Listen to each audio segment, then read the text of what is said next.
Ito yung nagawa ko, mango graham bar. So, napakabilis lang at napakadali at mura lang ng ingredients. Hindi masyadong marami. So, meron tayong Nestle cream, tatlong pack, tsaka isang latang condensed milk. Mayroon tong mango flavor, pwedeng normal lang. At ang nagamit ko palang graham biscuit dito is isa't kalahati. So, lagay muna natin yung ating milk kasi kailangan nating i-mix ito.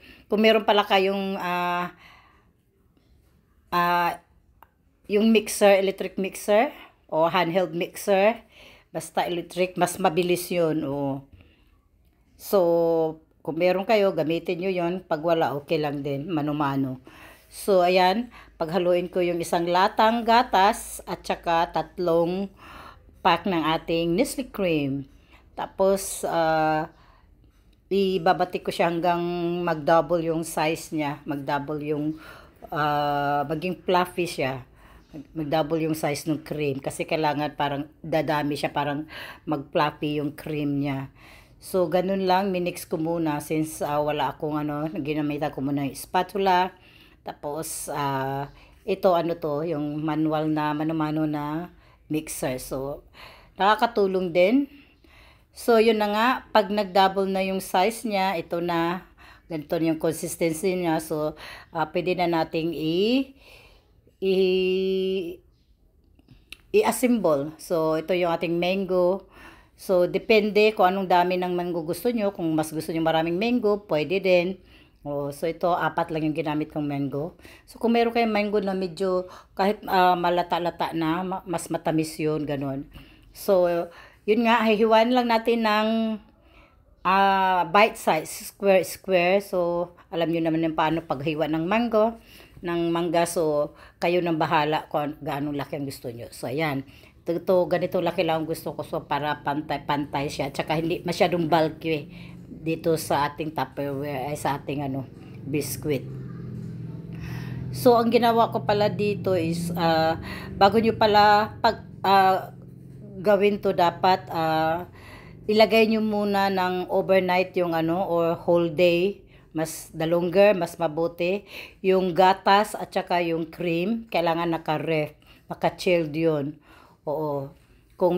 Kung pwede, kung wala kayong time, nakalimutan nyo ilagay sa ref, pwede nyo i-freezer for 30 minutes para mas maganda yung effect niya kasi pag ibibit nyo siya ng using electric mixer, mag-double ang size niya ng mabilis. So, bago ko pala i-assemble yung ating biscuit, kailangan i-dip natin sa tubig. Bakit i-dip? Kasi para lalambot yung ating biscuit.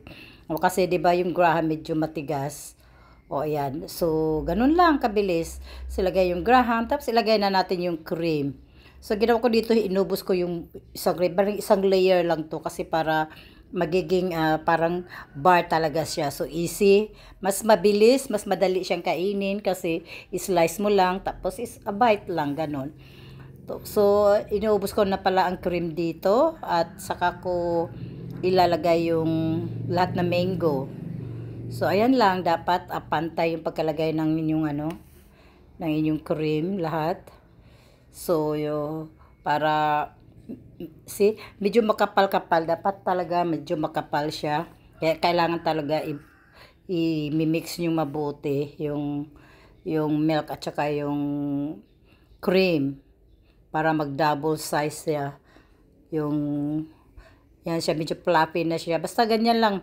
So, pagkatapos niyan, ilagay mo lahat yung cream. So, saka ko ilagay yung mango.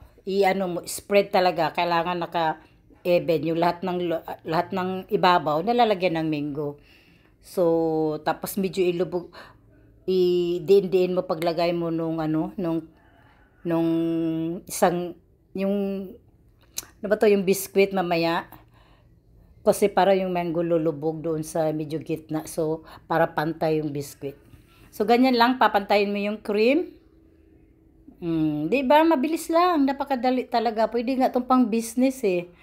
Oo, pang business. Kasi, mamaya pag makita nyo, na-slice siya ng one piece. So, Nasa sa inyo yon kung magkano nyo ibinta.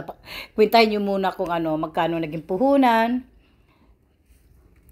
Dito hindi ko nakwenta kasi pang ano lang to, pang kain sa bahay. So, ayan. So, ganun lang kabilis, napakadali. Hindi na kailangang ano, mag-bake-bake, ayan. So, minake sure ko na magpantay lahat yung ano, yung cream. So, ilalagay ko na ngayon yung mango. Oh, ayan. Napakasarap na dessert ito po para sa tag-init. Since nang init-init ngayon. So, ayan. Medyo kaunti lang yata yung mango na nailagay ko. So, kung gusto niyo madami yung mango nyo, pwede rin. Oh. Oh, ayan na. O, diba? Napakabilis lang talaga. Kasi, ang init-init ngayon ng panahon. Grabe. Kaya, ito yung naisipan kong gawin para sa ting-init. O, diba?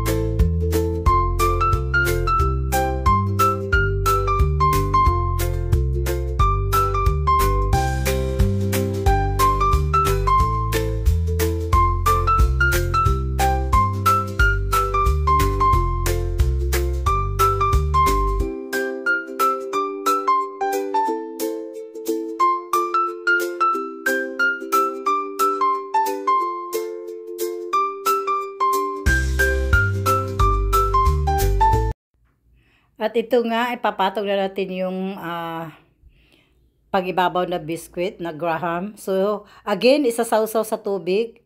So, ayan. So, napakadali lang dito. I-try nyo lang. At ito kasi nakita ko lang din naman sa YouTube. So, trinay ko din. Ang sarap. At ito pala hindi masyado siyang matamis, tamang-tama lang talaga. So kung kayo ay gustong mas matamis, so pwede niyong dagdagan yung gatas. Ito isang lata lang talaga. Tama lang yung tamis niya, hindi masyadong matamis, hindi din matabang. Pero kung kayo yung tao na mas gustong mas matamis, so pwede niyong dagdagan ng kalahati, less than kalahating lata, mga ganun. Kung gusto niyo talagang matamis. Pero para sa akin, okay na talaga to. Kahit yung dito sa bahay, nagustuhan na rin nila yung tamis. Tamang-tama lang daw. Hindi masyadong matamis. So, yan lang guys. Napakabilis ng ating Mango Graham Bar.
So, ito na nga, tapos na yung ating Mango Graham Bar. So, ilalagay natin sa fridge to para bukas malamig.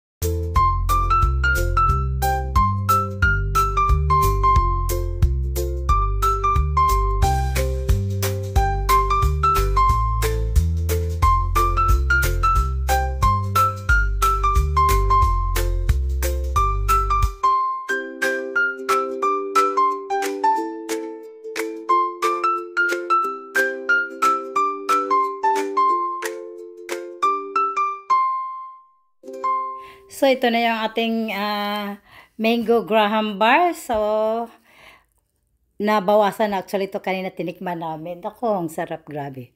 So, ayan na nga, in-slice. Napakadali lang siya i-slice and see, as you can see. Kasi, di ba, susundin mo lang yung linya dyan sa biscuit bawat isa. So, actually, pwede itong pangbenta. Dali siyang pwedeng isang bar na ganyan. Okay, kalahati niya nung ganyan. Hati ng ganyan is 20 pesos.